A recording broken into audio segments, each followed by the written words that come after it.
था, तब इधर दिक्पाल भी अपने होटल के पर्सनल सूट में बैठा हुआ था। मैंने कहा था मुझे फोटोग्राफ चाहिए। सर, हम लोगों ने बहुत कोशिश की, लेकिन पूरे गुड़गांव में किसी को नहीं पता कि टाइगर दिखता कैसा है। उसके कमरे का दरवाजा खुला। सामने ईशांत खड़ा था।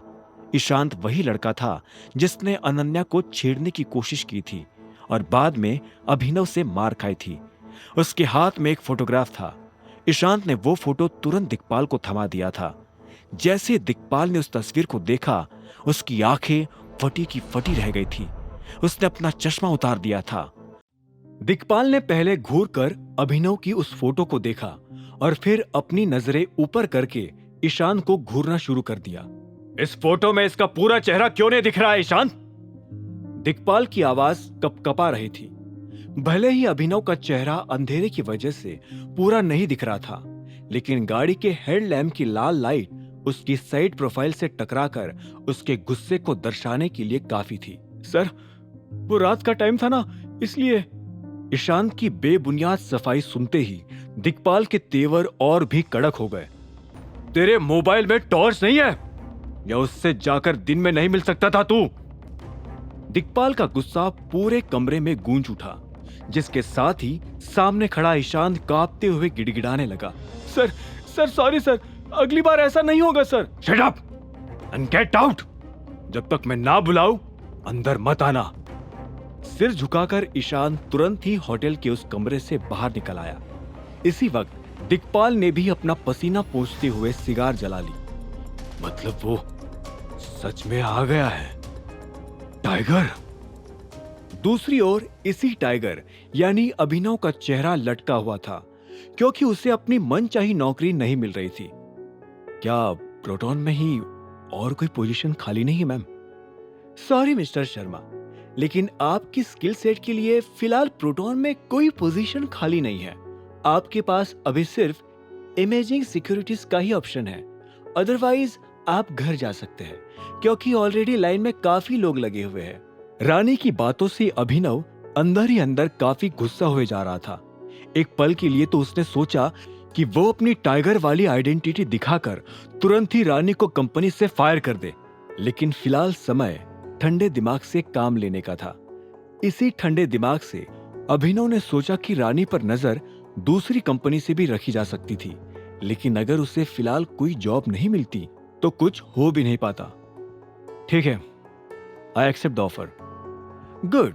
वैसे भी मैनेजर की पोजीशन तो काफी अच्छी होती है, रानी ने मुस्कुराते हुए कहा और जसप्रीत को उसे ले जाने का इशारा किया। अपनी नई कंपनी यानी इमेजिंग सिक्योरिटीज पहुंचते ही अभिनव को पता चला कि वो असल में काफी छोटी कंपनी थी। उसे फिर इस बात का भी एहसास हुआ कि रानी ने उसे सीधा मैनेजर की पोस्ट इसलिए दे दी थी क्योंकि छोटी मोटी कंपनी का मैनेजर होना कोई बड़ी बात नहीं थी। लिसन एवरीवन, मिस्टर अभिनव गढ़वाल ने ये कंपनी ज्वाइन कर ली है और यही तुम्हारे नए मैनेजर है। जैसा कि मैं हर बार कहता हूँ, बिजनेस से रिलेटेड सारी चीजें इन्हें ही रिपोर्ट करना। Got it? जसप्रीत ने इमेजिंग सिक्योरिटीज के सारे एम्प्लॉइज को एक साथ इकट्ठा करते हुए कहा, जिनकी तादाद मुश्किल से 50 भी नहीं थी। Yes sir. सभी एम्प्लॉइज की आवाज गूंज उठी। अभिनव को भी महसूस हुआ कि अब उसे कुछ कहना चाहिए था। Hello everyone, thank you for welcoming मी। मैं प्रॉमिस करता हूं, एक साथ मिलकर हम इस कंपनी को इंडस्ट्री में सबसे टॉप पर लेकर जाएंगे। अभिनव ने जिस कॉन्फिडेंस से यह बात कही, उससे पूरे ऑफिस में तालियां गूंज उठी थी। हालांकि इस तरह का मोटिवेशन हर नया मैनेजर देकर जाता था, लेकिन कंपनी के स्टाफ को आज तक किसी में भी अभिनव जैसा जुनून महसूस नहीं हुआ था।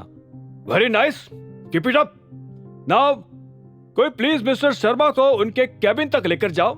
मिस्टर शर्मा, मैं अब प्रोटॉन के लिए वापस निकलता हूं। Nice to meet you. Jaspreet हाथ मिलाकर वहां से चला गया। अभिनव उसे जाते देख ही रहा था कि उसे पीछे से एक प्रोफेशनल लेकिन मीठी आवाज सुनाई दी। सर, क्या अब हम मैनेजर के कैबिन में चले? अभिनव ने पलटकर देखा तो पीछे एक छोटे कद की जवान लड़की पैंट शर्ट पहने खड़ी थी। उसके आईडी कार्ड पर नाम लतिका लिखा था। हाँ चलो। लतिका को फॉलो करते हुए अभिनव अपने कैबिन की ओर चला गया। वही सभी एम्प्लॉइज अपने अपनी डेस्क पर वापस बैठ गए। नए मैनेजर के आने से सभी के चेहरे पर थोड़ी चमक थी, सिवाय कुछ लोगों के। अपने कैबिन में पहुंचते ही अभिनव ने देखा कि वो काफी छोटा था और उसमें आधी जगह तो उसके डेस्क में ही ले रखी थी। अपनी चेयर पर बैठते ही उसका फोन बजने लगा। स्क्रीन पर नाम अलायना का था। ठीक है लतिका, तुम अब जा सकती हो, थैंक यू। लतिका के जाते ही अभिनव ने फोन उठा लिया। हेलो नंदिता। कॉल की दूसरी साइड अलायना हंस पड़ी। तुम्हारे मुंह से अपना पुराना नाम सुनकर मुझे पता नहीं क्यों काफी अच्छा फील होता है। एनीवेज, आज शाम फ्री हो? कुछ डिस्कस करना था। आगे की कहानी जानने के लिए देखें अगला एपिसोड सिर्फ पॉकेट एफएम के यूट्यूब चैनल पर, और द रिटर्न ऑफ टाइगर के सारे एपिसोड्स को सुनने के लिए डिस्क्रिप्शन में दी लिंक से डाउनलोड करें पॉकेट एफएम ऐप।